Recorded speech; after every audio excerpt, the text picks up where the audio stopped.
sebuah cerita horor dari akun Twitter @gundulsilir berjudul Noni Belanda. Akan Mimin bacakan buat kalian teman-teman semua penikmat cerita horor. Apapun aktivitas kalian saat ini, semoga selalu diberi kelancaran, kemudahan, dan berkah buat hidup kalian dan keluarga.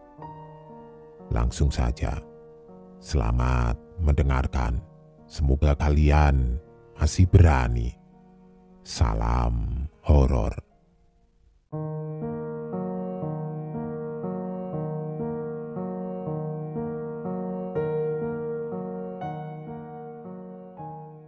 Pagi sekali aku sudah di kantor 5:30. Belum ada satupun karyawan kantor yang datang, kecuali sopir kantor yang memang tinggal di kantor untuk menjaga kantor. Kemarin si bos menyuruhku datang pagi untuk pergi bersamanya, mengajukan gambar rencana sebuah perpustakaan di satu institut seni daerah selatan Jawa Tengah. Sore kemarin, bos mengatakan kepadaku akan berangkat dari kantor jam 6 pagi, agar sampai di tujuan tidak terlalu siang. Setelah kutunggu cukup lama, bos tidak kunjung datang. Sampai ditelepon Pak Sopir, dan ternyata si bos lupa kalau mau keluar kota pagi-pagi denganku. Alhasil, pukul 7 bos baru sampai di kantor Semawis. Kami segera berangkat, diantar Pak Supir dengan membawa berkas gambar dan rencana anggaran yang sudah aku siapkan sore sebelumnya. Perjalanan cukup jauh menurutku, sekitar 4-5 jam dari kota Semarang ke arah selatan Jawa Tengah. Perjalanan cukup lancar. Sekitar pukul 11:30 siang kami sampai di institut seni yang kami tuju. Turun di area parkir institut ini, kujumpai pohon-pohon yang besar dan rindang. Kontur tanah antar jalan dan bangunan naik turun seperti perbukitan. Kuperhatikan sekitar, terasa sangat nyaman seperti kembali ke kotaku sendiri. Entah kenapa, aku selalu suka dan rindu dengan kota ini. Kota yang seakan aku selalu terpaut di dalamnya. Padahal tak satu pun sanak saudara di sini.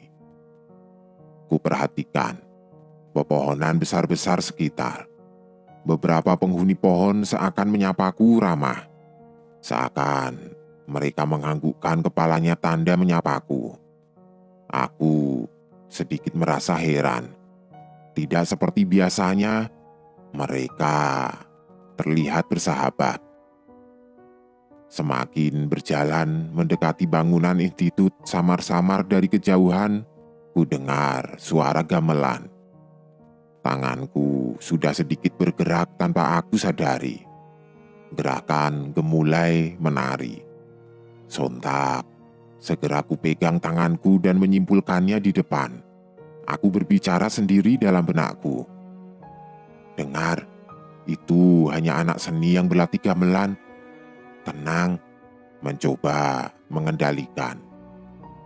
Cukup jauh dari parkiran mobil aku berjalan di belakang Pak Bos, yang akhirnya sampai di sebuah bangunan agak tua yang digunakan untuk bangunan kantor administrasi dosen institut seni ini.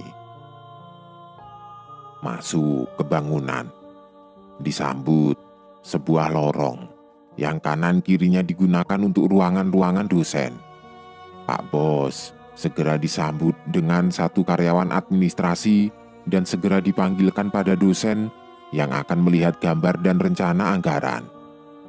Aku hanya turut menunggu dan melihat ke kanan, ke kiri, sampai kutangkap sekelebat bayangan putih yang berjalan samar di ujung lorong yang agak gelap.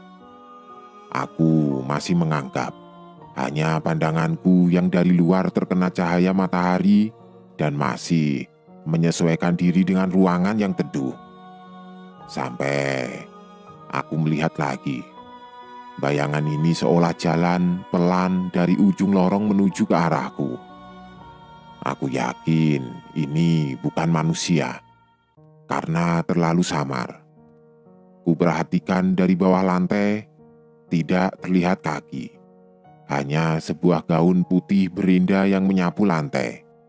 Semakin kulihat ke atas, dia seorang wanita cantik, bule, bergaun putih berindah-indah, berambut gelombang berwarna coklat kemerahan, dengan hiasan, topi kecil, berbunga, dan memakai payung putih.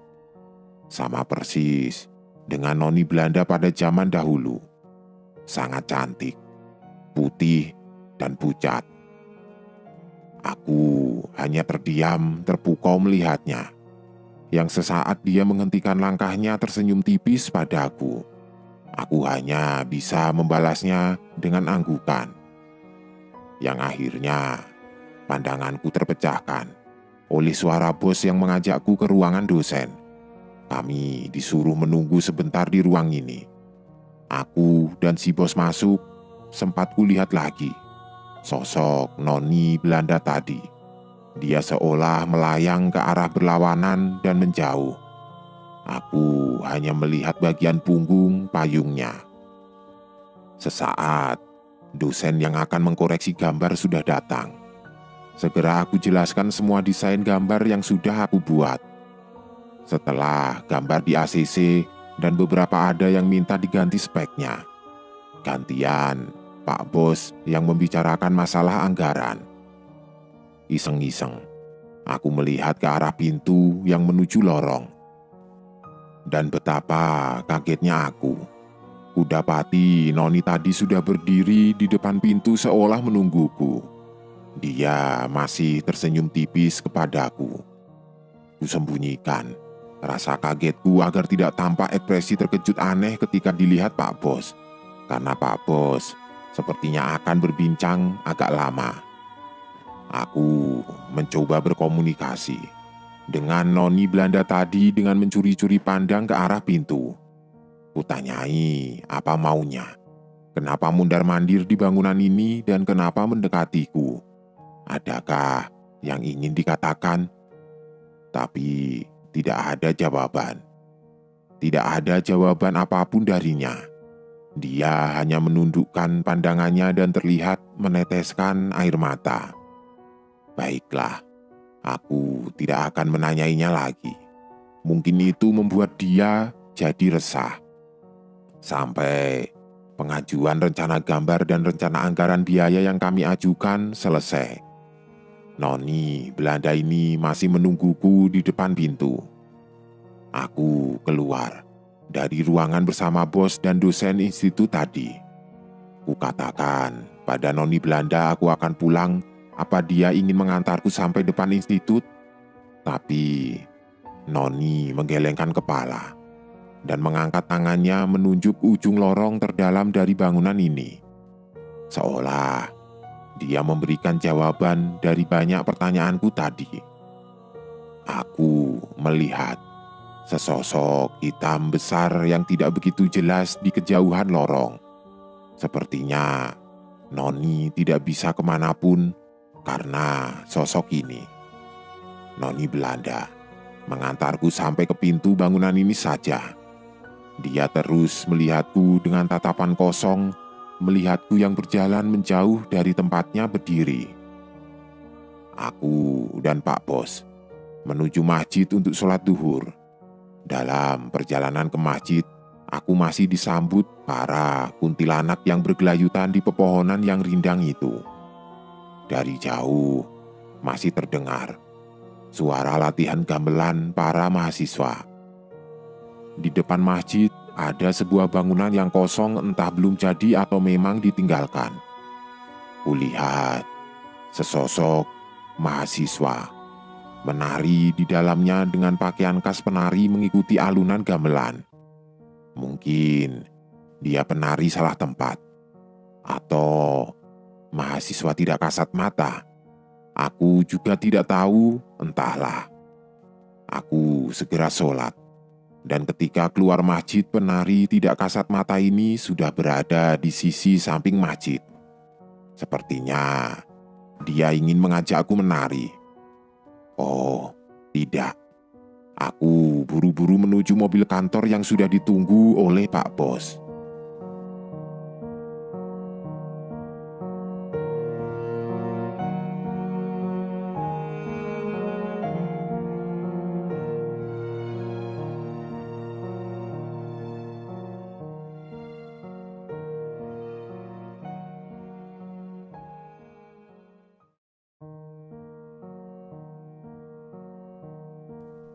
Teman-teman semua, penikmat cerita-cerita horor dimanapun kalian berada, jumpa lagi bersama Mimin Spesial Horor. Kali ini, sebuah kisah horor tentang boneka seram akan Mimin bawakan buat kalian dari akun Twitter @riannurfajri. Ketika sebuah benda menjadi tempat yang nyaman dihuni oleh mereka yang tidak kasat mata. Bagaimana? Kalian sudah tidak sabar? Baiklah, langsung saja selamat menyimak dan salam horor.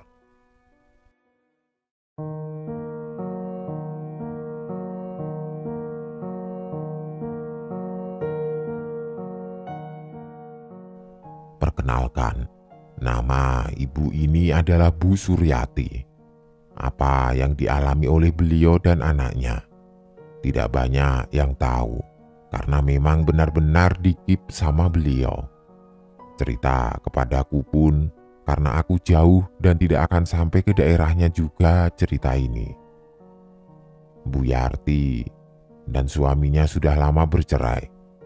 Suaminya sekarang tinggal di Jakarta. Walaupun begitu, suaminya masih tanggung jawab mengirim uang bulanan ke Bu Yarti.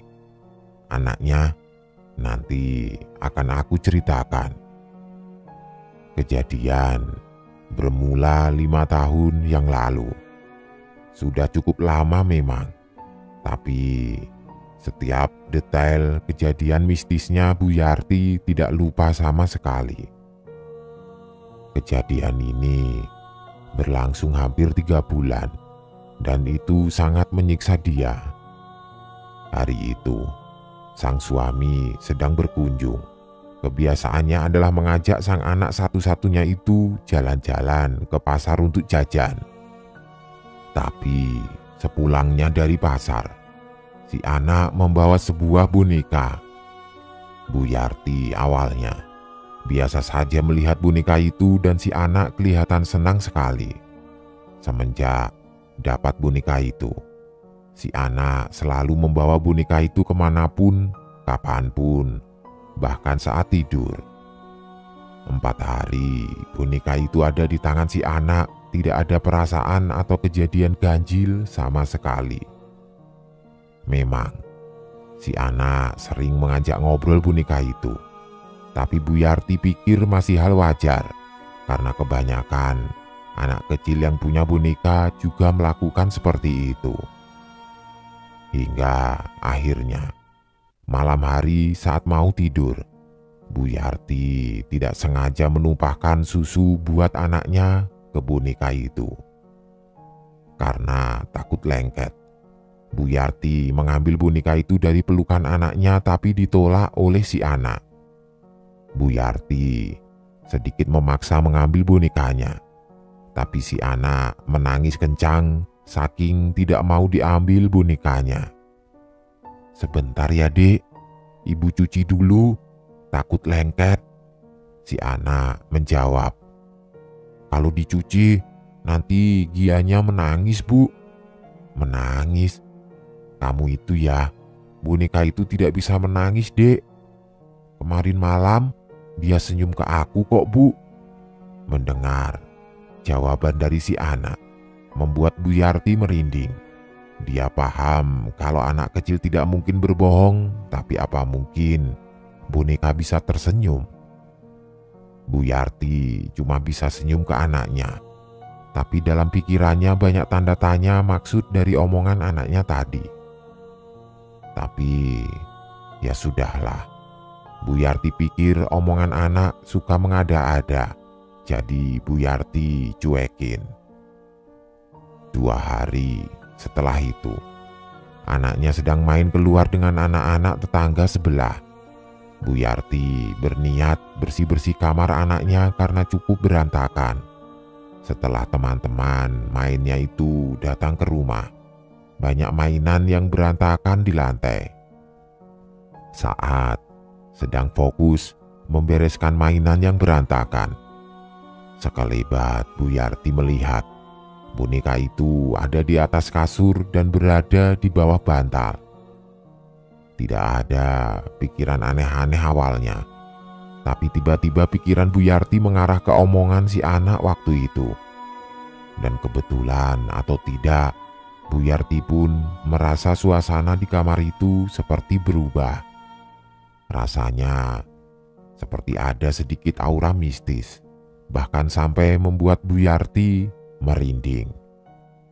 Saat posisi Bu Yarti membelakangi kasur anaknya, tiba-tiba ada suara yang membuat Bu Yarti kaget.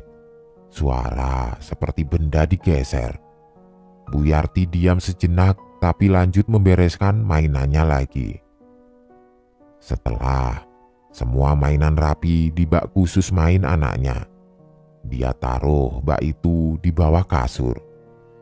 Saat bangun, pandangan Bu Yarti tepat ke kasur dan ada yang aneh di sini.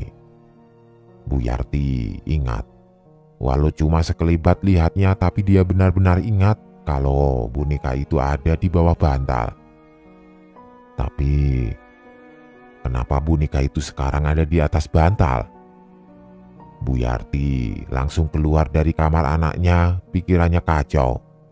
Dia tidak mau memikirkan kenapa boneka itu ada di atas bantal, tapi ternyata tidak bisa. Hampir seharian Bu Yarti memikirkan hal itu. Dia jadi panik, takut hal-hal aneh kejadian ke anak satu-satunya.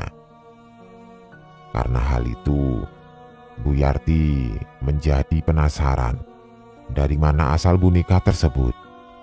Beliau berniat bertanya ke suaminya malam nanti, karena dari perawakannya pun memang cukup seram. Jam 8 malam, kebiasaan Bu Yarti adalah membantu sang anak mengerjakan PR sekolahnya. Setelah selesai, beliau bertanya kepada sang anak, "Adik, dapat boneka itu dari mana kemarin?" Dengan terbata-bata sang anak menjawab, "Dari Om." "Om siapa, Dek? Bapak tahu tidak omnya?" Namun si anak tidak menjawab. Dia langsung lari ke kamarnya. Bu Yarti yang masih penasaran langsung menelpon sang suami. "Assalamualaikum, Pak. Saya mau tanya." "Iya, tanya apa, Bu?"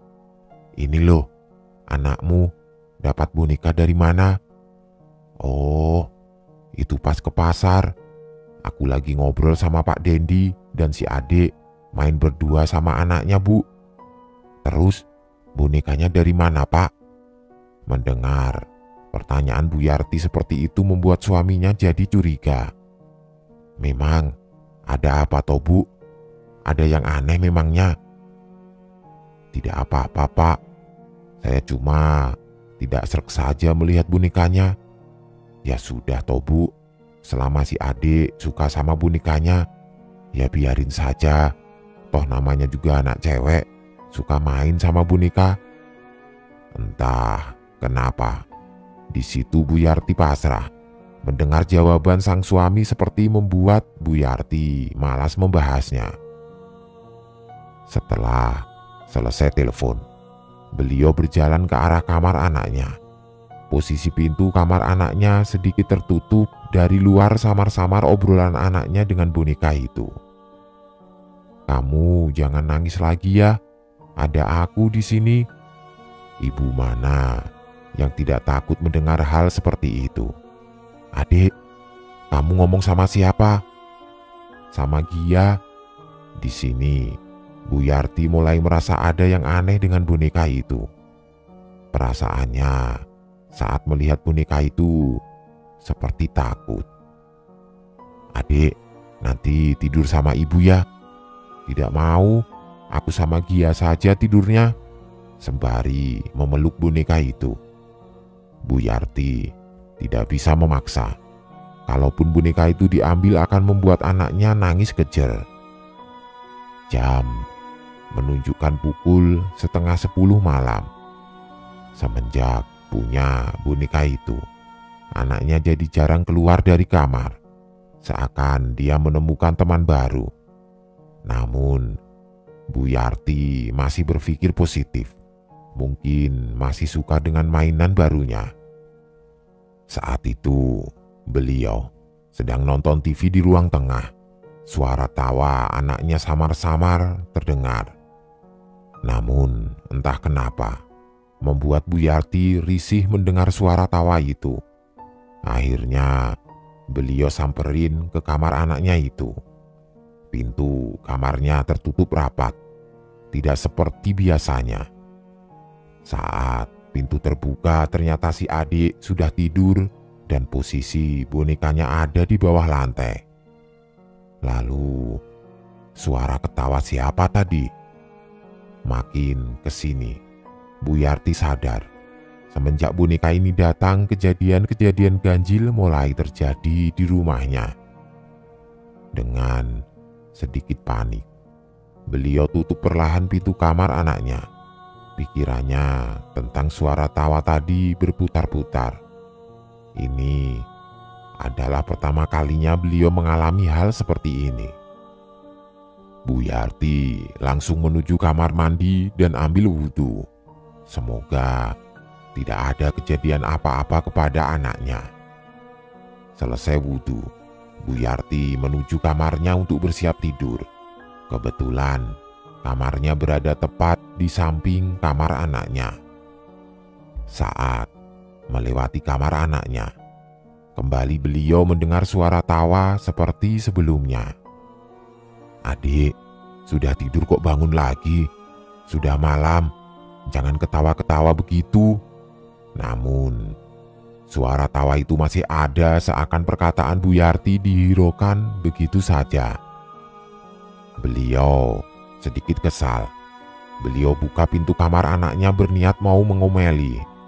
Tapi lagi-lagi saat pintu dibuka, si anak masih tidur.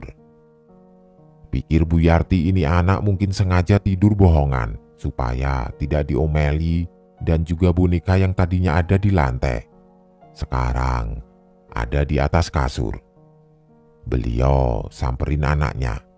Saat melihat mukanya ternyata memang benar-benar tidur. Terus, siapa yang dari tadi ketawa? Kembali, Bu Yarti merasa merinding. Sejenak beliau melihat boneka itu dan niat untuk membuang boneka itu semakin kuat. Akhirnya, beliau mengambil boneka itu dan dibawa. Niatnya mau langsung dibuang, tapi buat jaga-jaga kalau anaknya mencari dan nangis kejer. Jadi beliau taruh di lemari kamarnya. Setelah boneka itu ditaruh di lemari, Bu Yarti langsung merebahkan badannya ke kasur untuk tidur. Duk, duk, duk. Bu Yarti terbangun dari tidurnya. Sebuah suara mengganggu tidur nyenyaknya. Pandangannya buram. Beliau masih dalam keadaan setengah sadar mencari asal suara tersebut. Duk, duk. Bu Yarti langsung menoleh. Iya, asal suara itu dari lemari kamarnya. Suara itu berasal dari boneka tersebut ditaruh. Bu Yarti diam sejenak. Di situ beliau seakan menunggu dan meyakinkan diri kalau memang suara ketukan itu berasal dari lemari tersebut. 5 menit menunggu, tidak lagi ada suara ketukan itu. Karena mengantuk, beliau lanjut untuk tidur. Saat matanya mulai terpejam. Tuh, kali ini Suara itu benar-benar dari lemari itu dan keras. Bu Yarti sampai kaget dan terbangun dari kasurnya. Astagfirullah. Bu Yarti panik, gelisah, merinding, dan takut. Beliau langsung bangkit dari kasur dan menuju kamar anaknya. Beliau takut untuk melanjutkan tidur di kamarnya lagi. Suara azan subuh samar-samar mengumandang. Bu Yarti terbangun dari tidurnya dan langsung menuju kamar mandi untuk sholat subuh. Mukena yang biasa beliau pakai ada di kamar. Saat itu Bu Yarti lupa dengan kejadian sebelumnya. 1 bulan setelah kedatangan Gia, sang boneka, aura rumah berubah. Ada hal aneh yang dirasakan oleh Bu Yarti. Suasana yang seakan mencekam dan tidak pernah ada sebelumnya. Makin hari, si adik makin bertingkah aneh. Setiap hari selalu bermain dengan Gia, bahkan terkadang sampai susah buat makan. Gia, sang boneka, seakan menghipnotis si adik. Adik, makan dulu sini, taruh bonekanya. Namun, panggilan Bu Yarti dihiraukan si adik. Bahkan 3 kali panggilan tetap tidak menoleh sedikit pun. Astaga, Bu Yarti sedikit kesal. Dengan langkah sedikit terburu-buru, Bu Yarti menghampiri si adik yang sudah asik bermain dengan Gia di ruang TV. Lalu menarik boneka itu secara paksa. Adik, kalau ibu panggil itu dijawab sayang. Ayo, makan dulu nak, kamu nanti lapar. Pandangan adik sedikit kosong. Bu Yarti sedikit kaget melihatnya. Wajahnya tanpa ekspresi. Namun ada kata-kata yang keluar dari mulutnya dan membuat Bu Yarti terdiam. Ibu, jangan tarik paksa Gia. Nanti Gianya kesakitan, Bu. Kemarin Gia cerita sama aku. Katanya, ibu ngunciin Gia di lemari ya. Pikir Bu Yarti, bagaimana bisa anaknya tahu kalau beliau menaruh boneka itu di lemari kamarnya? Rasa khawatir seorang ibu makin menjadi. Ini adalah keanehan yang kesekian kalinya. Ayo nak, makan dulu ya. Sembari berjalan, Bu Yarti melempar boneka itu ke sofa. Ibu, tiba-tiba sebuah bentakan keluar dari mulut mungil si ade. Anak yang seharusnya belum mengerti apa-apa kenapa sudah berani ngebentak orang tuanya. Astagfirullah nak, siapa yang ngajarin kamu begitu? Ibu jangan sakiti Gia. Kalau ibu jahat sama Gia, aku juga bakal jahat sama ibu. Dengan ekspresi mata melotot mengarah ke wajah Bu Yarti yang tampak makin heran dan juga takut. Bu Yarti menoleh ke arah boneka itu. Dan entah mengapa, boneka yang awalnya berada di atas sofa berpindah ke bawah lantai dan jarak dari sofa sangat jauh. Seakan boneka itu berjalan. Bu Yarti langsung menarik tangan si adik ke kamarnya. Beliau panik dan juga makin takut. Ayo nak, kita ke kamar ibu ya. Tidak mau, aku mau di sini saja sama Gia. Jawaban si adik selalu dengan nada tinggi yang seakan kesal dengan Bu Yarti. Tidak pernah sekalipun beliau mengajari si adik berbicara seperti itu kepada orang tuanya sendiri. Bahkan teman sebayanya pun Bu Yarti tahu tidak ada yang bertingkah seperti itu juga. Bu Yarti langsung melepas genggaman tangannya dan berjalan cepat ke arah kamar. Entah kenapa, malam itu hatinya sedikit sesak melihat tingkah anaknya yang makin hari makin aneh. Air mata perlahan menetes, termenung di dalam kamarnya memikirkan penyebab anaknya seperti itu. Di saat itu juga terdengar samar-samar suara si adik seperti sedang berbicara. Bu Yarti membuka sedikit pintunya, mencoba mengintip apa yang sedang dilakukan oleh anaknya di ruang TV. dan mencoba menguping pembicaraan si adik dengan boneka itu.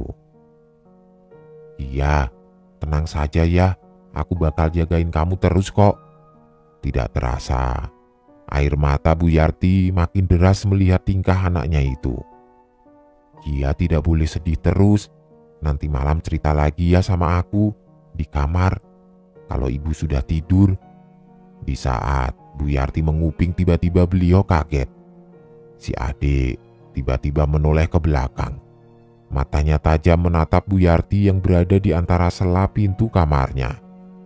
Seakan ada yang memberitahu anaknya kalau Bu Yarti sedang mengintip mereka. Jantung Bu Yarti berdegup kencang. Beliau makin tidak percaya dengan tingkah anaknya itu. Beliau melihat ke arah boneka itu dan kepala boneka itu tiba-tiba sedikit bergerak ke arahnya. Bu Yarti langsung menutup pintu kamarnya dan berbaring di kasur.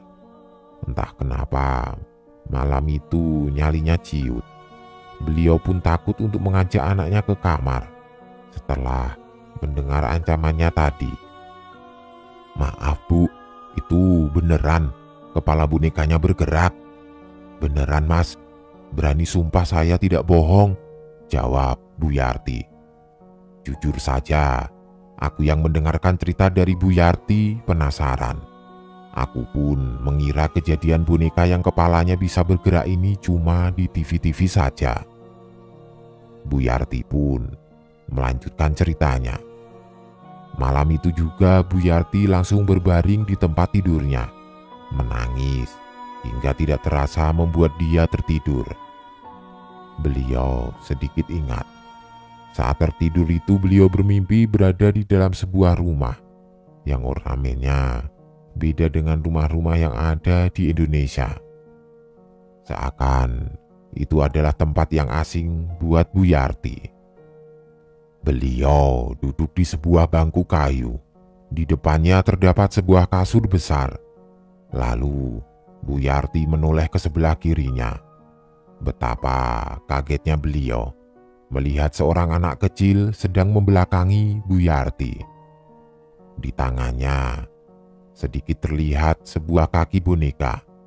Dari bajunya Bu Yarti seperti tidak asing dengan boneka itu. Beliau hanya terdiam, mulutnya dan tubuhnya seakan terkunci, tidak dapat bergerak sama sekali. Bu Yarti terus memperhatikan sosok anak kecil itu, bukan tanpa alasan, karena beliau pun penasaran dengan wajah anak kecil itu. Dan perlahan, tubuh anak kecil itu berbalik arah. Saat tubuh anak kecil sudah terlihat dengan jelas, Bu Yarti melihat wajahnya yang menurut beliau sangat seram. Matanya yang putih semua, kulit wajahnya yang terkelupas, hingga terlihat daging dan darah, mulutnya yang robek kanan dan kiri. Begitupun dengan boneka yang dipegangnya. Kondisi wajah boneka itu sangat persis dengan keadaan wajah anak kecil tersebut. Suara tawa khas anak kecil mulai terdengar dari anak kecil tersebut. Boneka yang dipegang anak kecil tersebut seakan hidup. Anak kecil itu menurunkan boneka tersebut dari gendongannya.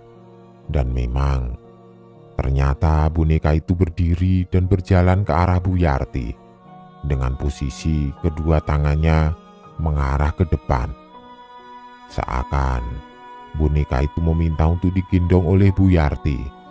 Dari mulutnya keluar sebuah kata-kata yang Bu Yarti tidak mengerti. Nalar Bu Yarti, mungkin boneka itu berkata, "Mama, Mama." Beliau hanya ingat sampai di situ. Bu Yarti ingat setelah itu beliau langsung terbangun dari tidurnya. Sudah selesai. Ternyata belum. Bu Yarti terbangun dengan nafas yang tergopoh-gopoh seperti orang yang habis berlari. Badannya penuh dengan keringat dan basah. Di saat itu juga, beliau mendengar suara rintih tangisan Samar, namun menyeramkan. Bu Yarti sedikit terdiam, beliau mencoba menerka asal suara tangis tersebut. Ternyata suara itu berasal dari sebelah kamarnya, yaitu kamar anaknya. Pikir Bu Yarti mungkin itu tangisan si adik yang terjadi sesuatu. Beliau langsung bangkit dari tidurnya dan berjalan ke arah kamar anaknya. Sesampainya di depan kamar, Bu Yarti langsung membuka pintu dan ternyata si adik tidak ada di sana. Beliau panik dengan tergesa-gesa mencari anaknya yang tidak ada di kamarnya. "Dek, kamu di mana, Nak?"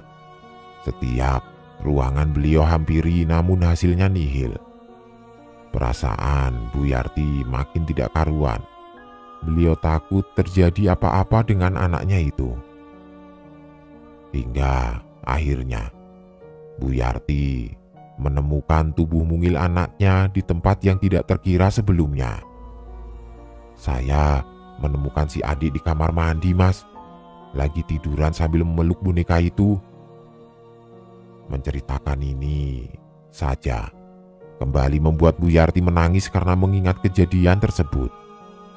Bu Yarti langsung menggendong tubuh anaknya tersebut dan membawa ke kamarnya.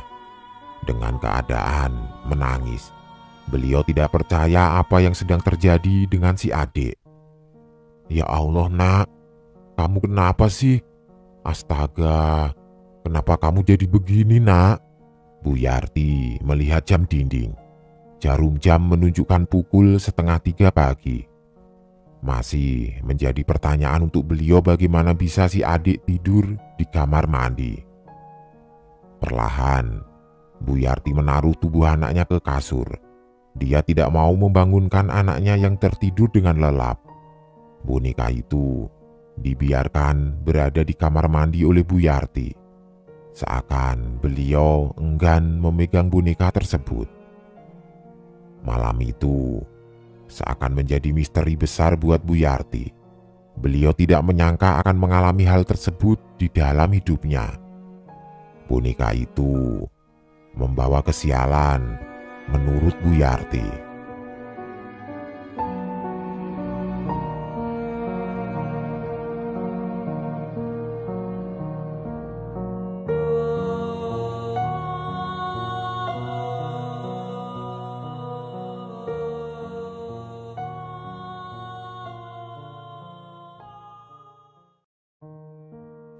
Hidup bukan tentang menunggu badai berlalu, tetapi belajar menari di tengah hujan. Teman-teman penikmat cerita-cerita horor di channel spesial horor ini, jumpa lagi bersama Mimin. Kali ini sebuah cerita horor dari akun Twitter @ny_septian berjudul Si Ketek Putih atau Si Monyet Putih. Akan Mimin bawakan buat kalian semua. Selamat menyimak dan tetaplah semangat. Salam sehat dan sukses selalu buat kita semua.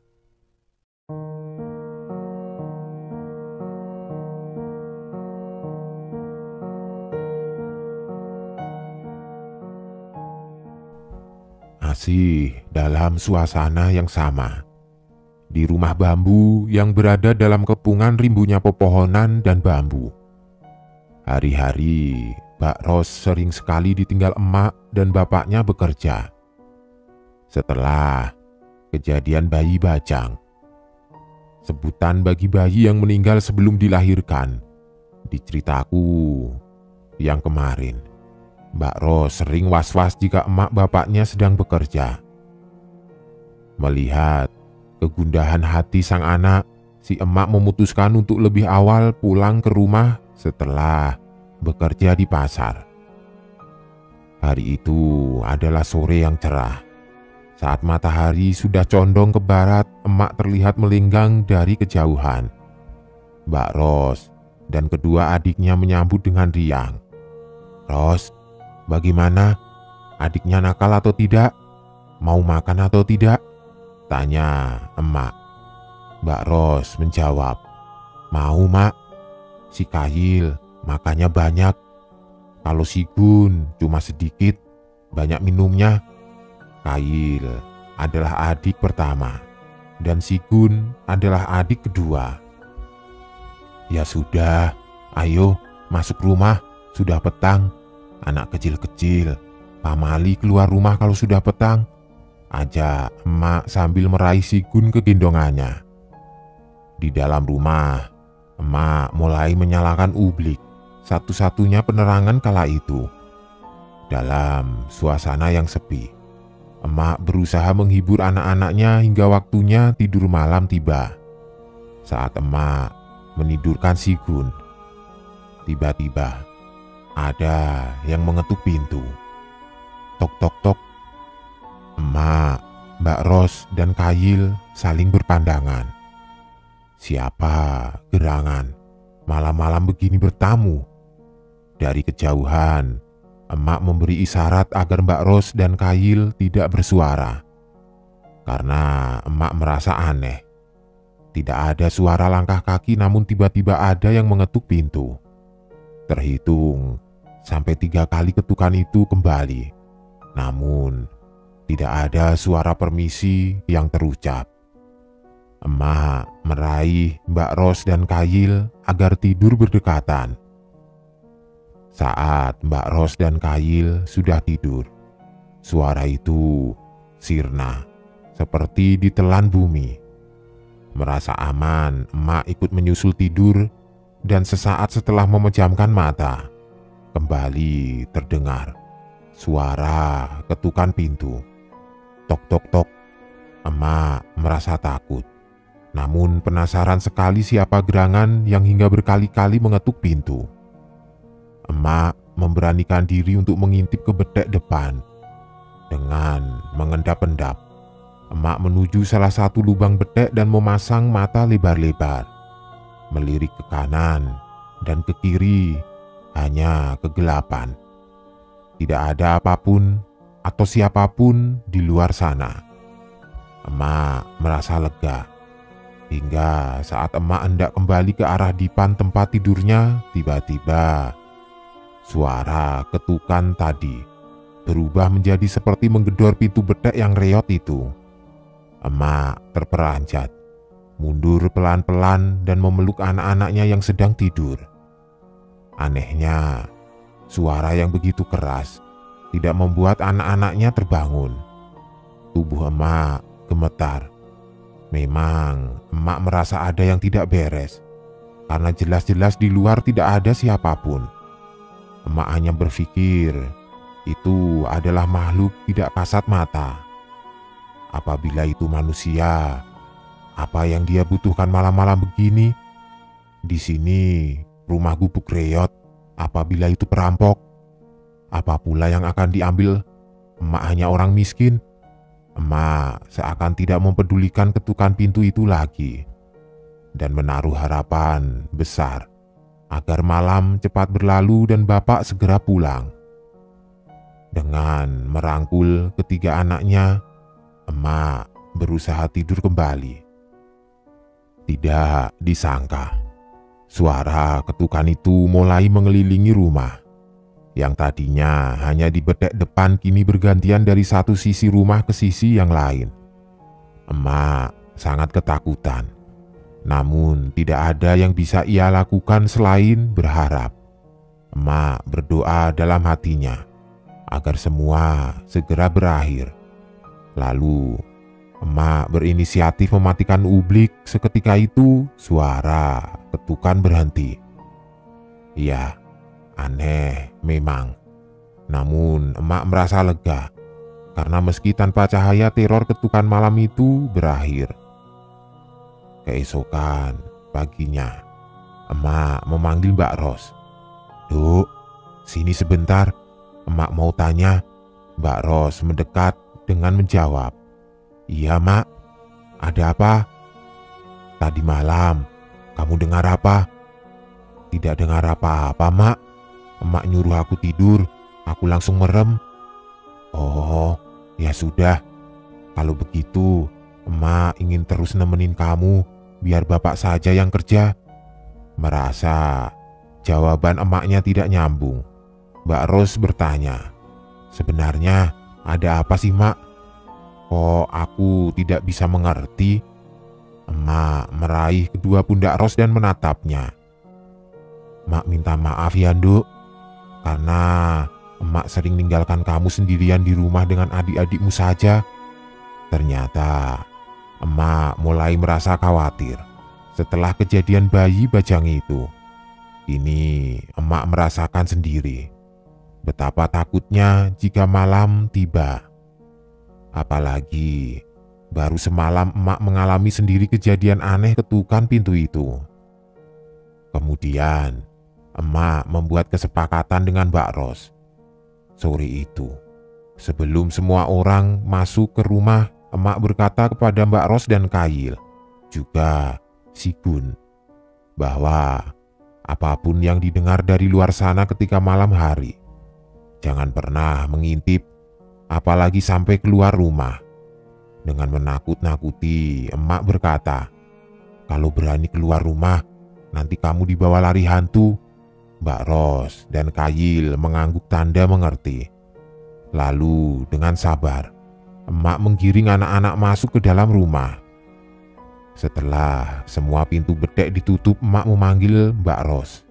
"Duk, sini, aku beritahu. Tapi jangan takut ya. Jangan sampai kamu beritahukan ke adik-adikmu." Mbak Ros mengangguk. "Kalau ada suara ketuk-ketuk pintu malam hari, jangan dibuka ya. Jangan bilang apa-apa. Lampu teploknya cepat-cepat dimatikan," kata emak. Dengan penasaran Mbak Ros bertanya, "Lah, kenapa, Mak?" Emak menatap Mbak Ros tajam. "Ada makhluk halus yang sedang ingin bertamu. Kamu masih ingat kejadian kapan hari? Emak khawatir kalau ada kaitannya." Mendengar itu, Mbak Ros terdiam lama, seperti sedang berpikir entah mengerti atau tidak apa yang diucapkan emaknya. Dia mengangguk. Seperti biasa, malam itu dingin dan sepi. Semua orang sudah tertidur pulas. Berhari-hari sudah bapaknya tidak pulang. Mbak Ros terjaga mengingat omongan emaknya sore tadi. Dia merasa takut, berharap bapaknya pulang dengan segera. Saat Mbak Ros hendak merebahkan badan, tiba-tiba tok tok tok terdengar suara ketukan di bedek depan. Mbak Ros kaget. Malam-malam begini, kira-kira siapa yang datang? Tanpa membangunkan emaknya, Mbak Ros berjalan ke arah ublik ingin mematikannya. Saat hendak melakukan itu, tiba-tiba tok tok tok terdengar kembali ketukan yang temponya lebih cepat. Lalu, "Tolong!" Ada suara dari luar sana. Suaranya melas sekali. Namun Mbak Ros tetap ingat pesan emaknya agar tidak mengintip atau membuka bedek. Saat Mbak Ros sudah mematikan ublik dan hendak kembali tidur, tiba-tiba terdengar suara seperti benda yang menabrakkan diri ke dinding-dinding rumahnya. Mbak Ros pucat dan emaknya terbangun seketika, memeluk erat Mbak Ros dan berbisik, "Jangan bersuara apa-apa, Nduk. Diamlah." Mbak Ros mengangguk.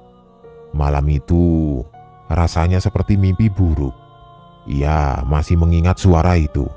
Suara parau yang berat sekali sampai-sampai hembusan nafasnya terdengar jelas. Keesokan paginya, Mbak Ros sedang menyapu sekeliling rumah. Matanya yang awas melihat dengan teliti setiap jengkal tanah di sudut rumah, seperti sedang mencari sesuatu. Dari kejauhan, emak memperhatikan sambil menggendong si Gun, dan dari jauh emak berkata, Duk, apa yang kamu cari?" Mbak Ros berlari mendekat. Mak, tadi malam ketika ada suara itu aku mendengar orang minta tolong." Emak mengernyitkan dahi. "Orang minta tolong? Laki-laki atau perempuan suaranya?" "Laki-laki, Mak. Suaranya serak, tapi berat, seperti orang besar yang lelah. Emaknya kaget. Ini aku pengen nyari jejaknya, Mak. Siapa tahu memang orang minta tolong. Ya sudah, sini emak ikut mencari. Lalu emak dan Mbak Ros berpencar mengelilingi rumah untuk mencari jejak semalam. Namun nihil. Di setiap sudut rumah tidak ditemukan jejak apapun. Harusnya kalau manusia meninggalkan jejak, apalagi rumah bambu itu hanya beralas tanah di luar dan di dalam. Emak dan Mbak Ros saling memandang. Emak berpikir sejenak lalu berkata, "Duk, pokoknya kalau bapakmu belum pulang, jangan sekali-kali kamu mengintip atau buka pintu kalau ada kejadian seperti semalam. Ingat pesan emak, cukup matikan lampu teplok." Tanpa banyak tanya, Mbak Ros mengangguk seolah mengerti bahwa apa yang terjadi adalah ulah makhluk halus. Malam berikutnya pun masih sama, membuat emak dan Mbak Ros semakin ketakutan. Selama 4 hari berturut-turut mereka hidup dalam ketakutan.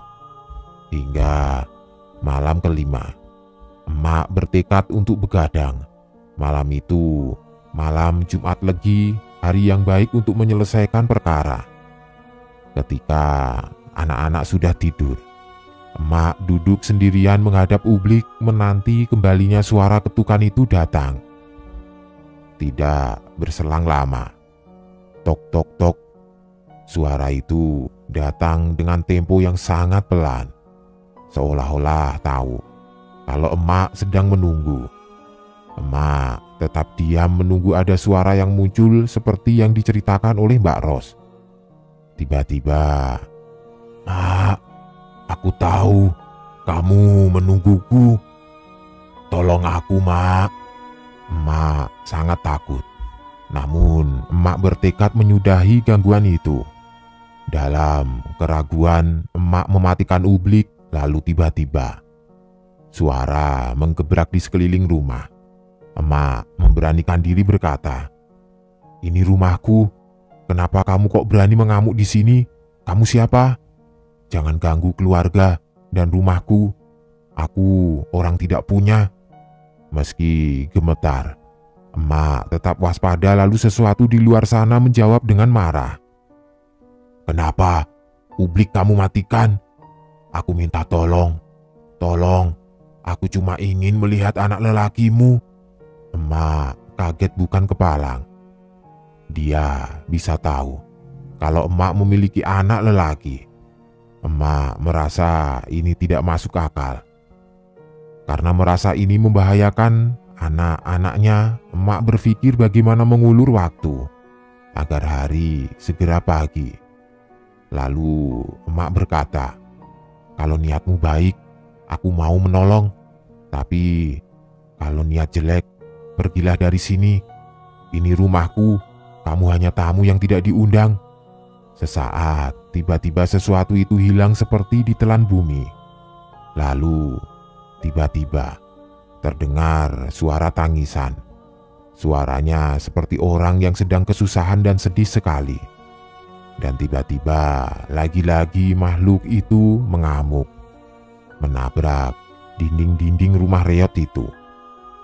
Khawatir dan merasa terancam, emak yang cetek ilmu agama saat itu merasa tidak tahan dan berpikir untuk membuat kesepakatan. "Aku mau buka pintu dengan satu syarat. Kamu jangan kurang ajar. Kalau kamu berani kurang ajar, suamiku akan membunuhmu." "Aku tahu suamimu sedang tidak di rumah. Tidak perlu menakutiku. Aku tahu tata krama bertamu, asal kamu menghargai kedatanganku." Emak heran. Jika itu memang demit, kenapa dia bisa berbicara sebanyak dan sepintar itu? Kemudian emak berkata, "Janji kamu tidak macam-macam, hidupmu selamat. Di dalam sini, keturunan Joyo Ruseni sudah terkenal di dunia manusia dan gaib. Jangan macam-macam." Mendengar itu, tiba-tiba si makhluk halus itu merintih menangis. maafkan aku tidak tahu." Oh iya, Joyo Ruseni, seorang dukun putih sakti pada masa itu. Tinggi ilmunya, namun banyak menolong orang dan makhluk halus yang butuh ditolong. Lalu, dengan perlahan, emak menuju bedek. Dengan gemetar emak membuka perlahan-lahan bedek itu. Saat bedek setengah terbuka, emak melongo kaget. Seakan tidak percaya dengan apa yang ia saksikan. Seekor monyet setinggi Mbak Ros dengan bulu lebat berwarna putih. Emak bersimpuh karena lemas. Tidak percaya harus menghadapi makhluk semacam ini. Emak menangis, memohon agar makhluk itu tidak menyakiti sesuai janji sebelumnya. Makhluk itu setuju. Lalu dia berkata, "Mak, aku kesini ingin minta tolong. Aku dibuang keluarga yang sudah merawatku bertahun-tahun. Aku ingin ikut di sini. Nanti aku bantu cari uang." Dada emak bergetar. Emak sadar bahwa monyet putih itu adalah monyet pesugihan yang sudah tidak diinginkan tuannya. Lalu emak bertanya, "Lah, kenapa kamu dibuang?" Monyet itu menjawab, "Semua anaknya sudah disunat. Tidak ada yang bisa kumakan lagi." Emak terperanjat mendengar itu. Dengan tegas ia menolak. "Aku tidak rela kalau harus kehilangan anak. Karena ingin kaya, harta bendaku ya cuma anak." Mendengar itu, si monyet membujuk, "Mak, aku tidak ingin nyawa anakmu. Aku tahu 2 anak lelakimu belum sunat. Aku cuma butuh daging kulup, bagian kulit yang dipotong saat sunat, untuk makanku." Emak menangis. Emak sadar monyet itu berusaha membuat kesepakatan dengannya. Lagi-lagi emak menolak. Batinnya ingin menyudahi semua ini, namun emak bingung harus bagaimana.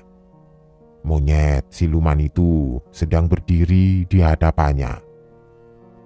Setelah lama berpikir, emak mendapatkan jawaban yang menurutnya tepat. "Aku tahu kamu itu monyet pesugihan. Sudah lama ikut manusia. Kamu pintar.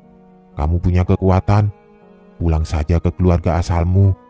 Sebab manusia hanya membodohimu. Manusia itu licik. Sudah dapat apa-apa kamu dibuang." Mendengar itu, si monyet menunduk, seakan berpikir bahwa emak tidak mudah diperdayai. Kemudian emak mengingatkan kembali, "Kamu salah. Kalau mau ikut di sini, Pak Joyo itu dukun putih, tidak bakal mau nerima kamu. Bisa-bisa kamu malah dibunuh. Sudah, pulang saja ke asal kelahiranmu daripada kamu berakhir mati di sini." Mendengar itu, niat monyet putih mulai goyah. Dia hanya menunduk, kemudian emak meninggalkannya masuk ke dalam rumah. Sesaat, seperti hilang ditelan bumi. Namun tidak disangka, monyet itu mengamuk di luar sana. Emak tidak bisa berbuat banyak, hanya merangkul semua anaknya sangat mendengar suara barang-barang terbanting di luar sana, diiringi suara monyet yang gaduh. Emak hanya bisa menangis. Namun emak yakin monyet itu tidak akan berbuat lebih jauh, karena dia tahu siapa bapak. Tidak lama kemudian, terdengar ayam jantan berkokok pertanda hari sudah pagi.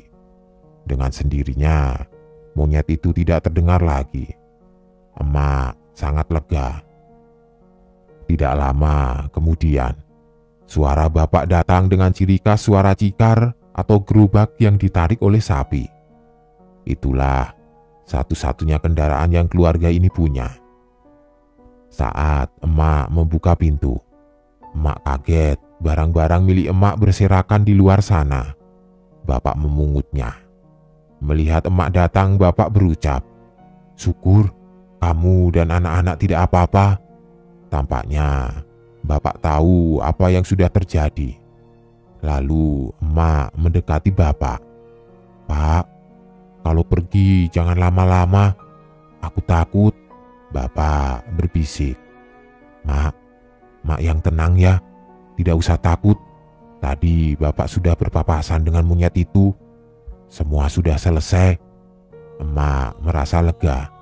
Meski tidak tahu apa yang dilakukan Bapak untuk membuat monyet itu berhenti mengganggu keluarganya. Setelah membereskan bekas kegaduhan semalam, Bapak, Emak, dan anak-anaknya berkumpul.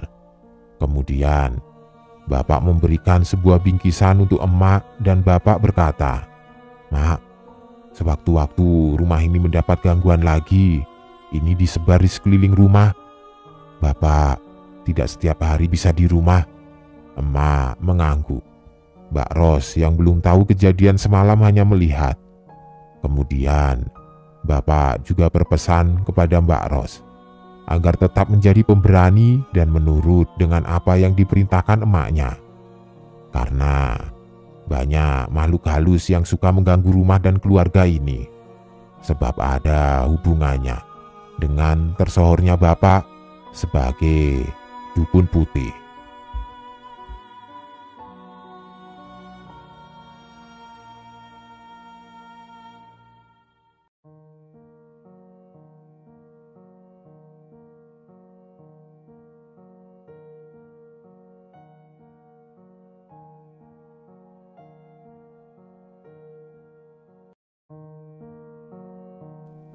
Selamat pagi, siang, sore, dan malam buat semua penikmat horor di channel spesial horor ini. Semoga hari ini penuh kebahagiaan, penuh senyuman, dan penuh berkah buat kita semua. Dan untuk menambah keceriaan kita, Mimin akan membawakan sebuah cerita horor dari akun Twitter @njseptian dengan judul Misteri Horor Tangisan Bayi Bajang di Malam Hari. Bagaimana kisah selengkapnya?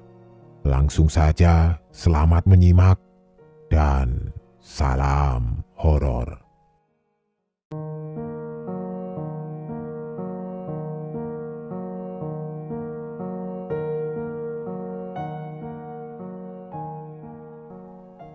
Ibuku, panggil saja Mbak Ros, lahir tahun 1971 di sebuah desa kecil yang jauh dari keramaian di pinggiran Kabupaten K di Jawa Timur. Pada masa itu, jarak antara satu rumah ke rumah yang lain sangat jauh, dipisahkan oleh kebun dan persawahan. Ketika malam tiba selalu gelap gulita. Karena belum ada listrik, rimbunya pohon bambu mendominasi lingkungan rumah ibuku. Setiap menjelang malam, hanya suara kreket-kreket gesekan batang bambu yang terdengar jelas, memecah keheningan. Dalam rumah yang hanya berdinding bambu ibuku dibesarkan, dicetak menjadi anak yang mandiri, berani, dan giat. Saat usianya menginjak 6 tahun, ibuku sudah memiliki 2 orang adik. Dalam usia semuda itu, ibuku seringkali jadi sasaran kerepotan orang tuanya. Hal-hal yang harusnya belum bisa dia kerjakan harus dilaksanakan karena terpaksa. Hari-harinya dimulai seperti seorang ibu rumah tangga. Bangun saat gelap gulita dan tidur tengah malam karena harus membantu orang tuanya mengurus rumah dan adik-adiknya. Hingga suatu hari, "Duk, Ros, ibu mau ke pasar. Adik-adik diurus ya, ibu pulang malam." Karena memang jarak pasar dengan rumah cukup jauh. Kalau bersepeda saja memakan waktu 1 jam. Dan saat itu belum memiliki sepeda, jadi harus jalan kaki. "Iya, Mak," jawab ibuku. Saat itu hari masih gelap, kumandang azan subuh juga belum terdengar. Dengan bertelanjang kaki, si emak nenekku pergi menuju ke pasar. Saat itu juga ibuku segera menutup pintu betek atau anyaman bambu karena takut meskipun pintu tertutup. Ibu masih bisa melihat suasana di luar rumah karena beteknya bolong-bolong. Saat itu adik-adik ibu masih tidur. Ibu dengan cekatan mengerjakan satu persatu aktivitas dapur. Saat ibu sedang sibuk menyiapkan untuk sarapan, tiba-tiba terdengar suara tangisan. Seketika itu, ibu berhenti sejenak. Apakah mungkin adiknya bangun? Karena yang ia dengar suara tangisan bayi. Ibu segera ke depan menengok kedua adiknya, ternyata semua masih pulas tertidur. Tanpa rasa curiga, ibuku melanjutkan kembali untuk memasak.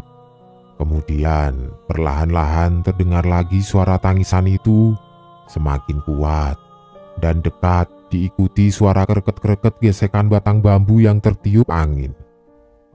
Ibuku mulai ketakutan. Apalagi saat itu air di gendong sudah habis. Terpaksa ibu harus ke sumur untuk menimba air. Antara takut dan kehabisan air, ibu dengan perlahan membuka betek belakang. Tidak langsung keluar, ibu mengintip terlebih dahulu. Meskipun mengintip, namun ibu tidak bisa melihat apapun selain tingginya pohon bambu karena di luar sangat gelap. Perlahan-lahan ibu mendekati sumur dan menimba. Sambil menengok ke kanan dan kiri, ibu berpikir, gelap-gelap seperti ini, anak siapa yang menangis? Apalagi jarak rumah tetangga yang terdekat sekitar 25 meter dari sini. Ibuku mulai parno. Ketika ember sudah terisi hampir penuh, tiba-tiba angin berhembus sangat kencang sampai menggoyangkan rimbunan bambu. Suara daun dan batang yang bergesekan membuat nyali ibu menciut. Lagi-lagi terdengar sayup-sayup tangisan bayi itu. Secepat kilat, ibu berlari ke dalam rumah dengan susah payah sambil membawa timba air tadi. Meskipun takut, ibu tidak gentar sama sekali.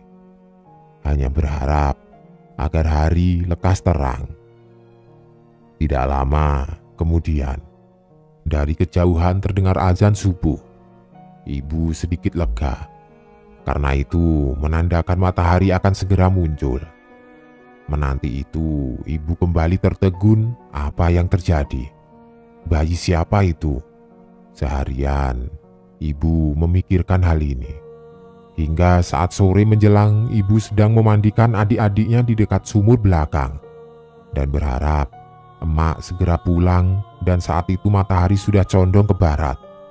Gelap, sedikit menyeruak. Dengan telaten, beliau memandikan adik-adiknya sambil bersenda gurau. Tidak dirasa, hari mulai gelap. Tiba-tiba angin berhembus sangat kencang. Lagi-lagi diikuti suara gesekan bambu dan dedaunan kering di sekitar sumur. Ketakutan menerpa tubuh kecil ibu. Merinding sekujur tubuhnya. Dengan cepat, ibu menyudahi sesi mandi, menutupi tubuh kedua adiknya dengan jarik, kain batik, dan menggiringnya untuk masuk ke dalam rumah.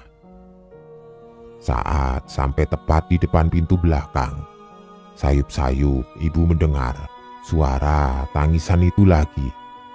Namun, kali ini berbeda. Suaranya tampak memelas sekali dan mirip bayi yang haus dan lapar. Sesenggukan dan lembut sekali tangisannya hingga ibu merasa iba. Namun, dia tidak tahu harus berbuat apa. Karena tangisan itu tidak jelas apakah manusia atau bukan. Sedangkan ibu di rumah sendirian.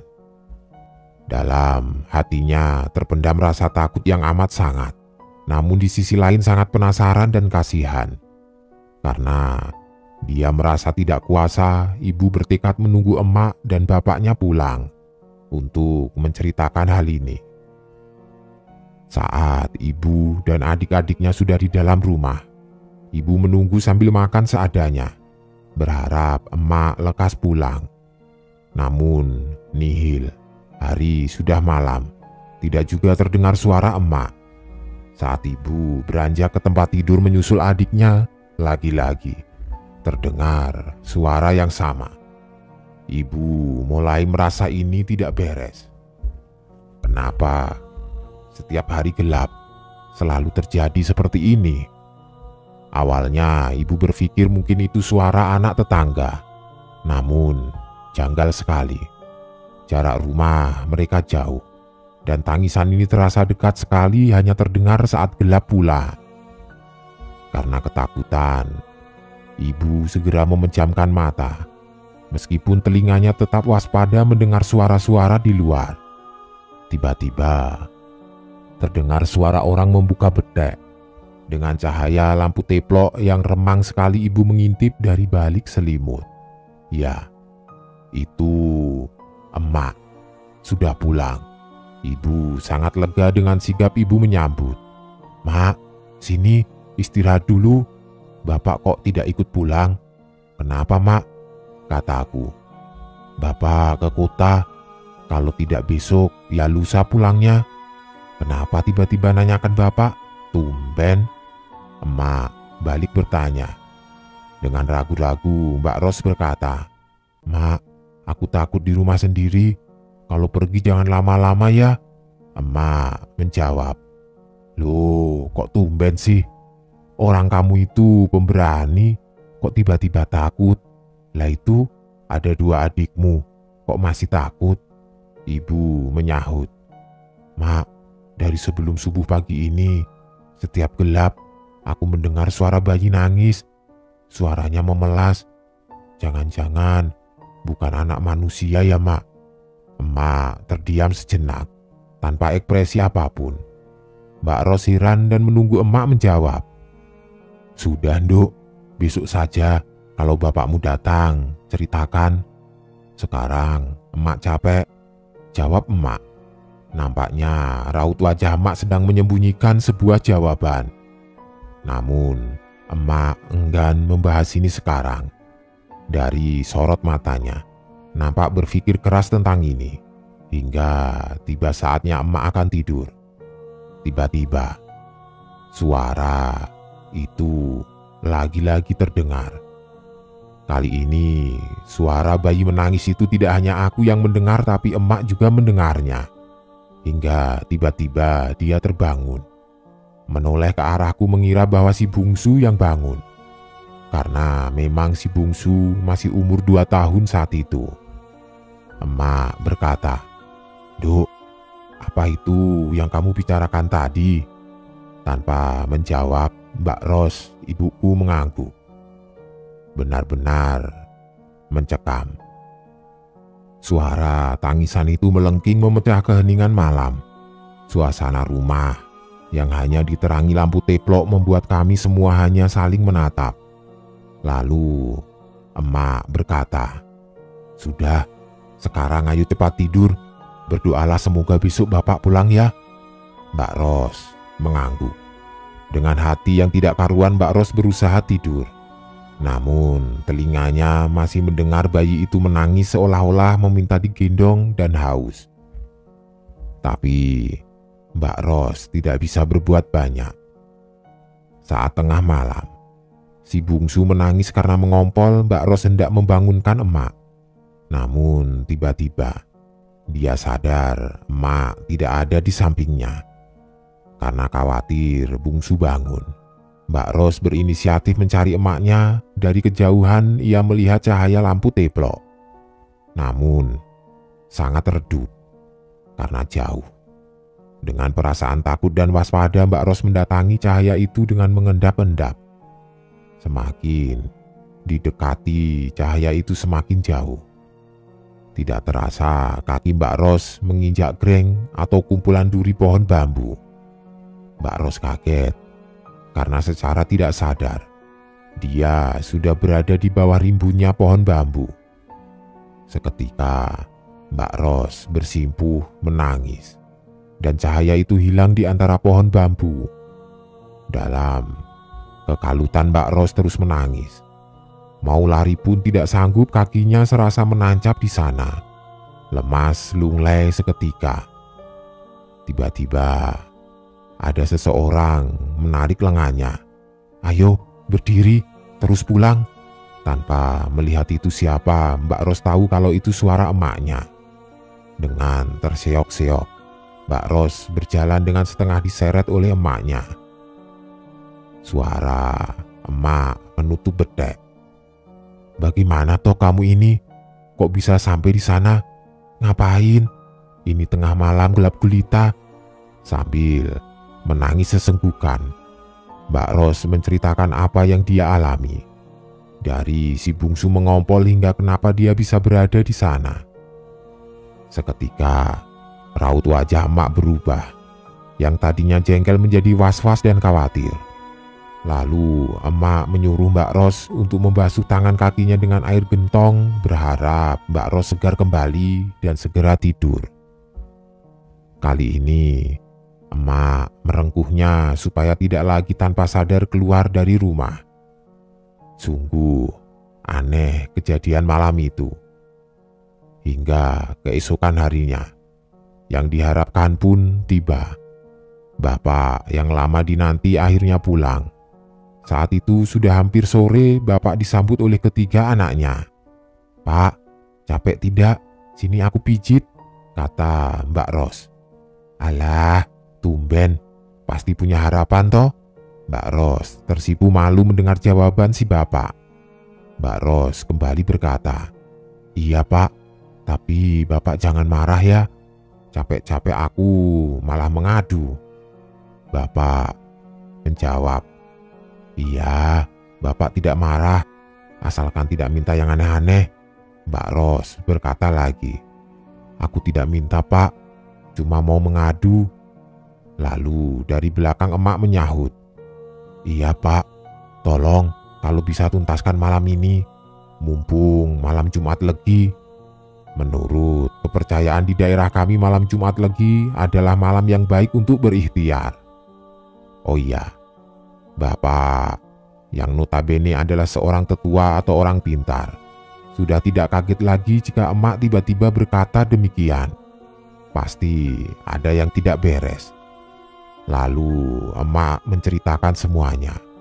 Dengan tenang, bapak berkata, "Ya coba, nanti malam jabang bayi ini masih nangis lagi apa tidak? Kalau masih, ku datangi, ku cari sampai ketemu." Bapak menegaskan, kalau anak manusia harusnya menangis tidak hanya malam atau gelap saja. Siang pun ia nangis karena haus dan lapar. Terus, kalau anak orang makin hari harusnya suaranya makin lemah karena tidak makan tidak minum sudah 3 hari ini. Pernyataan bapak masuk akal dan membuat Mbak Ros serta emaknya penasaran. Lalu emak menyuruh bapak istirahat dulu sebelum bersiap-siap untuk malam itu. Sudah beberapa jam bapak tertidur, hari mulai gelap. Saat sayup, suara itu tiba-tiba terdengar lagi. Emak segera membangunkan bapak. Pak, bangun pak. Itu loh, dengerin, bayinya nangis lagi." Dengan sigap, tiba-tiba bapak bangun dan terduduk seperti orang sedang bersemedi. Emak menatap tajam sambil meraih Mbak Ros mendekat. "Dengarkan dengan baik, dengan benar, dari mana suaranya?" kata bapak. Mbak Ros menjawabnya, "Dari tempatku kapan hari ngikuti lampu teplok yang jalan sendiri di bawah rimbunan bambu." Bapak terbelalak menatap Mbak Ros. "Loh, ada cahayanya. Sepertinya benda ini perlu ditolong, Duk. Ayo, siapkan obor. Emak di rumah saja menjaga anak-anak." "Duk Ros, ikut bapak nak." Mbak Ros kaget, namun tidak mampu menolak. Setelah semua siap dengan hanya berbekal obor, bapak dan Mbak Ros melangkahkan kaki keluar rumah lewat betek belakang. Dalam dada Mbak Ros berdegup kencang, seakan tidak percaya bahwa anak seusianya harus ikut campur dalam urusan ini. Setiap langkahnya, Mbak Ros hanya tertunduk karena takut tidak mampu melihat sekelilingnya yang seolah-olah mengepung dan mengawasinya. Sepanjang jalan, Bapak mengajak Mbak Ros berbicara untuk menghilangkan rasa takut. Setelah 50 meter, Bapak berkata, "Shh, diam, kesini, dekat Bapak. Dengarkan dengan benar ya, Nduk. Suara itu dari mana?" Sambil digandeng tangannya oleh Bapak, Mbak Ros mendongakkan kepala, melihat sekeliling dan memasang telinga. Suara tangisan itu terdengar sayup-sayup merintih menangis. Tiba-tiba melengking sejadinya. Bapak kaget mundur pelan-pelan, lalu meyakinkan Mbak Ros untuk menuntunnya ke arah tangisan itu. Dengan tangan berada di kedua pundak Mbak Ros, Bapak berjalan mengikuti di belakangnya. Meski takut, Mbak Ros berniat untuk menyudahi semua ini. Hingga tanpa sadar, sampailah ia di tempat di mana tempo hari kakinya tertancap tidak mampu bergerak. Tepat di bawah rimbunan pohon bambu dengan dua bambu besar bersilang, saling menghimpit. Lalu, Bapak maju dengan memasang telinga. "Di sini ya, Nduk. Sudah, diam ya. Di sini sebentar. Bapak mau lihat apa di sana itu." Mbak Ros mengangguk, meski takut sekali karena suara itu dekat sekali dengan tempatnya berdiri. Di depan dua bambu besar itu, Bapak menunduk seperti sedang membaca doa. Mulutnya komat kamit, tangannya bersatu. Tiba-tiba angin berhembus kencang, hingga rimbunan bambu itu bergoyang. Suaranya keras sekali. Bergesekan, daun-daunnya berjatuhan dan tiba-tiba Bapak menghentakkan satu kakinya. Dan angin tiba-tiba berhenti. Bapak berucap, "Aku cuma ingin tahu wujudmu. Kalau kamu perlu ditolong sekarang, aku tolong. Ku lepas jeratannya." Tiba-tiba, dari celah dua bambu yang saling berhimpit terlihat sebuah bungkusan kain putih sebesar telapak tangan muncul begitu saja. Dengan hati-hati Bapak mengambilnya, lalu meletakkannya di atas telapak tangan. Sungguh luar biasa baunya, amat busuk seperti bangkai. Namun, Mbak Ros menahan diri sampai akhirnya Bapak mengajak Mbak Ros pulang serta membawa bungkusan itu. Setelah sampai rumah, Mbak Ros segera masuk dengan membawa obor. Bapak menyusul di belakangnya. Kemudian menyuruh emak menyiapkan air di wadah dan ublik. Kemudian Bapak duduk dan berkata, "Mak, habis ini bantu aku merawat benda ini." Setelah diletakkan di meja, bungkusan itu nampak jelas terpapar cahaya lampu teplok. Kain kapan putih dengan isi entah apa yang jelas baunya busuk sekali. Bapak menambahkan, "Jangan bicara macam-macam. Memang barang ini seperti ini adanya, perlu ditolong." Dengan hati-hati, Bapak membukanya. Mata kami semua terbelalak. Kami tercengang karena ada janin bayi yang sudah membusuk dan gepeng karena terjepit di dalam kain mori itu. Kemudian, Bapak menjelaskan bagaimana bisa ini terjadi. Di rimbunan bambu tadi, orok ini mengadu ke Bapak. Kalau dibuang orang tuanya, mati dikuburkan. Mbak Ros yang belum paham hanya diam mendengarkan. Sedang emaknya menangis haru dan kasihan. "Kasihan, Mak. Ayo ditolong, dirawat, dikubur dengan layak. Walaupun orok ini mati hanya tubuhnya. Nyawanya masih hidup mencari jalan pulang yang semestinya. Membutuhkan doa orang tua." Akhirnya, Bapak memandikan dan memproses orok tersebut dengan sebagaimana mestinya orang meninggal dunia. Karena Bapak percaya, janin yang meninggal sebelum dilahirkan juga akan tumbuh seperti bayi-bayi lain yang lahir dengan selamat ke dunia. Jika janin itu laki-laki, saat menginjak usia anak-anak dia juga akan minta disunat dan dibelikan baju. Biasanya akan memberitahu lewat mimpi atau gangguan-gangguan semacam yang dialami Mbak Ros waktu itu. Mbak Ros merasa lega karena misteri tangisan itu sudah terungkap. Meskipun saat itu masih kecil, namun Mbak Ros mengingat kejadian itu dengan jelas. Selain itu, pengalaman pertamanya juga karena sudah biasa hidup mandiri di tengah keterbatasan.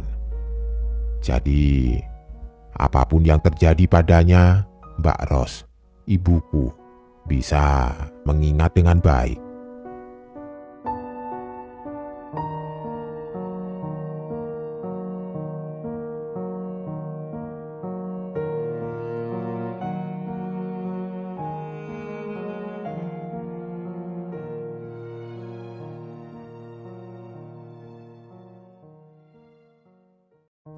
Halo teman-teman semua, bagaimana kabar kalian?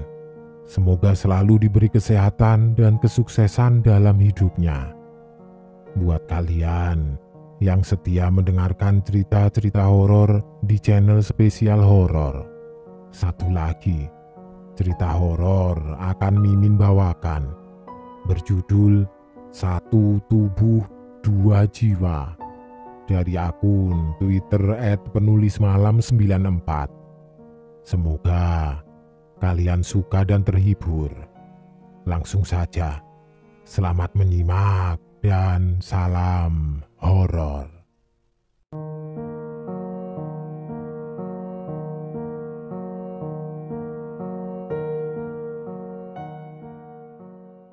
Berawal dari sosial media Instagram baru milik Mama. Ia dan Tante Pipik saling berkomunikasi kembali. Tante Pipik sendiri adalah sahabat lama Mama yang sewaktu dahulu pernah bekerja satu kantor bersama. Awalnya Mama lupa akan sahabat lamanya itu. Namun lama-kelamaan ia baru mengingat kembali jika Tante Pipik adalah sahabat di tempat kerja lamanya. Saat Tante Pipik mencoba mengingatkan Mama tentang kenangan-kenangan bersama sewaktu bekerja dulu.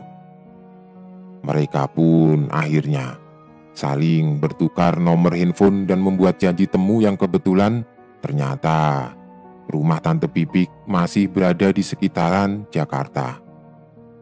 "Oh, kamu sekarang di Bogor toh Mbak Is? Aku sekarang sih masih tinggal di Jakarta, di rumah suamiku Mas Indra. Ingat kan Mbak Is, yang dulu suamiku sering jemput aku di kantor itu loh," kata Tante Pipik. "Oh iya, ingat aku Pik sama suamimu. Ngomong-ngomong, apa kabar kamu sekarang? Nah, anakmu dulu namanya Bagus ya, kalau tidak salah Pik. Sekarang sudah besar. Ada nambah momongan lagi nggak nih ngomong-ngomong?" tanya Mama. Ada sih Mbak, adiknya Bagus, namanya Julia.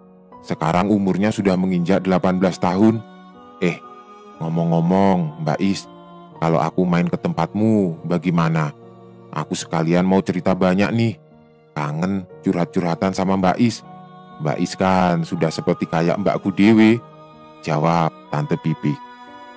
Singkat cerita, mereka pun saling meluangkan waktu untuk bertemu pada hari Sabtu di bulan Maret tahun 2021 kemarin di rumah Mama.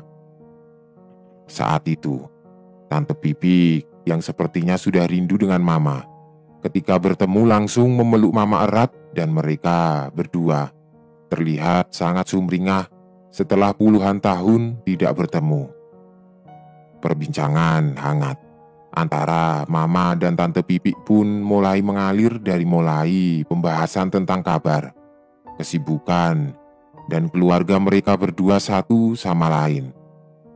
Saat Mama menanyakan tentang anak Tante Pipik, entah mengapa, raut wajahnya pun menjadi berubah. Tante Pipik seperti menahan tangis dan suaranya bergetar. "Anakku, Julia, anak yang berkebutuhan khusus, Mbak. Aku sendiri tidak tahu kenapa bisa seperti itu, ucapnya yang tentu saja membuat Mama penasaran. Maksudnya bagaimana, Pi? Mbak tidak paham maksudmu. Kebutuhan khusus seperti apa? Tanya Mama. Aku sendiri bingung harus mulai dari mana, Mbak. Rasanya hatiku sakit sekali jika membicarakan anakku Julia dengan keterbatasannya.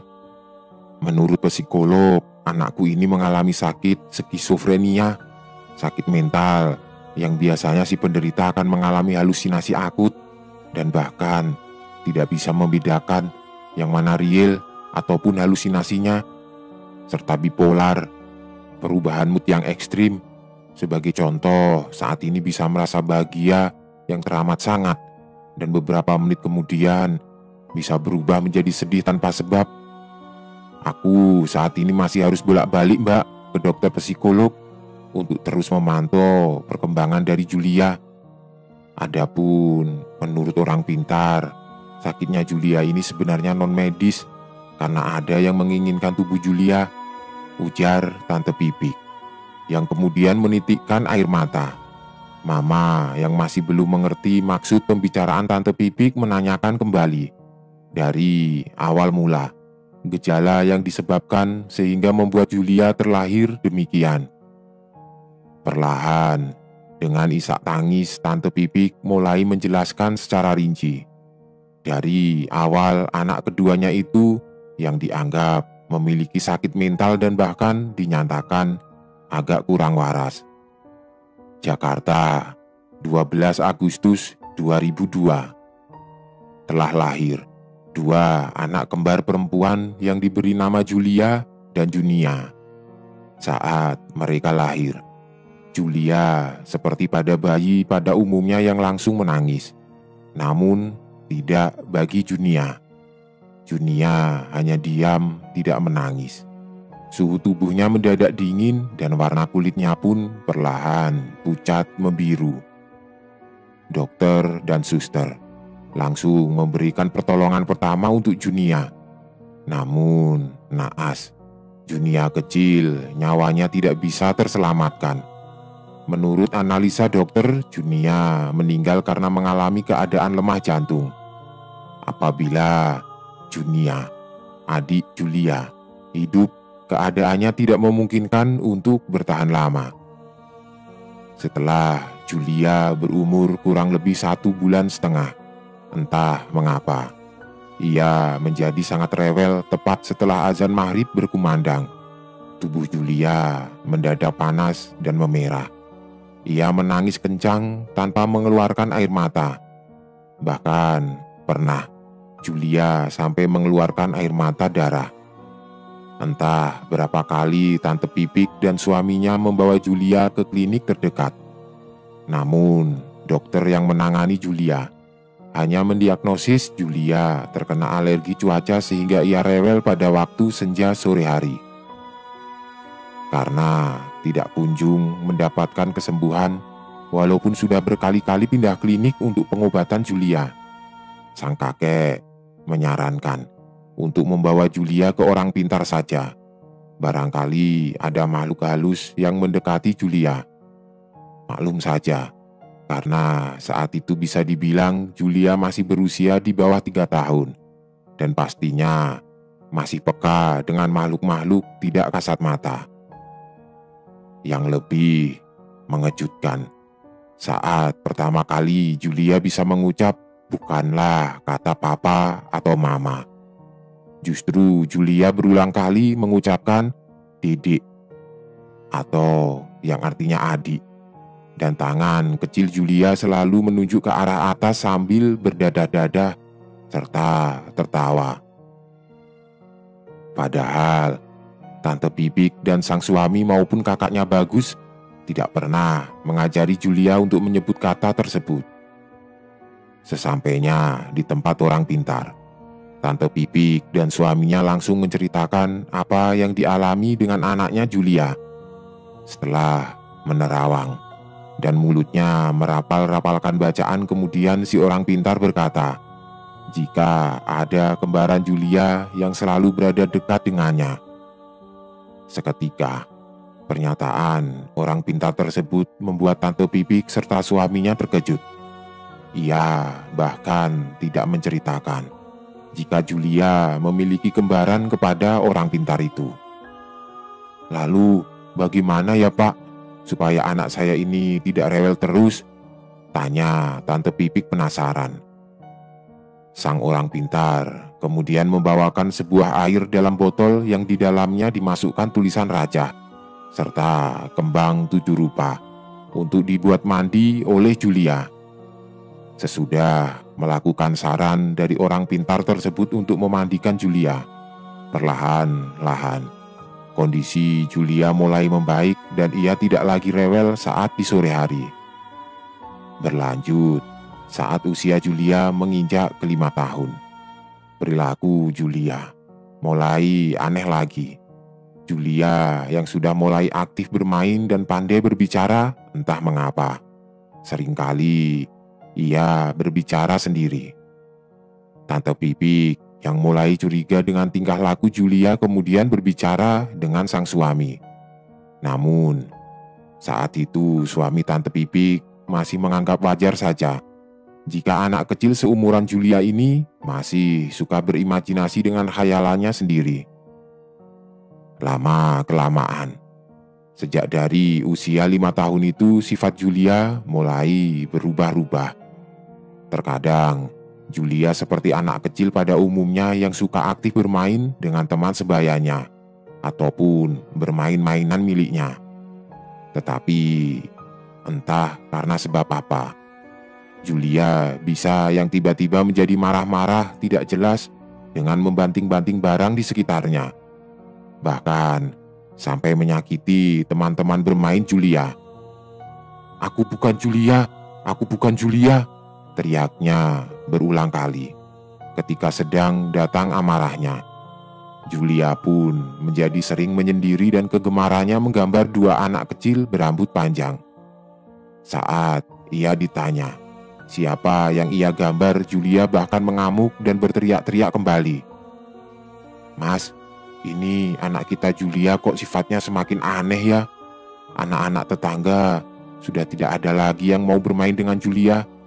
Mereka kapok karena dicakar dan dipukuli oleh Julia loh Mas. Belum lagi sifat Julia kini lebih sering murung dan hobi menggambar-gambar yang seram," ucap Tante Pipik kepada suaminya. "Ya, namanya masih kecil, ya wajar lah mah. Nanti pun kalau sudah masuk sekolah TK akan berubah perilakunya," jawab suami Tante Pipik. Setelah masuk sekolah taman kanak-kanak, Julia masih saja dengan sikap dan perilaku anehnya. Ia sering berbicara sendiri dengan teman khayalannya walaupun sedang berada di sekolah. Guru-guru lainnya yang penasaran dengan tingkah aneh Julia menanyakan kepada Julia, ia sedang berbicara dengan siapa. Julia langsung menjawab gurunya jika ia sedang bermain dengan adiknya, Junia. Oh iya, sampai pada usia 5 tahun ini Julia sama sekali tidak pernah tahu kalau Julia punya adik kembar yang sudah meninggal, yaitu Junia. Akhirnya Tante Pipik dan suaminya langsung membawa Julia untuk kedua kalinya ke orang pintar yang sama. Setelah sebelumnya saat berumur 1,5 tahun.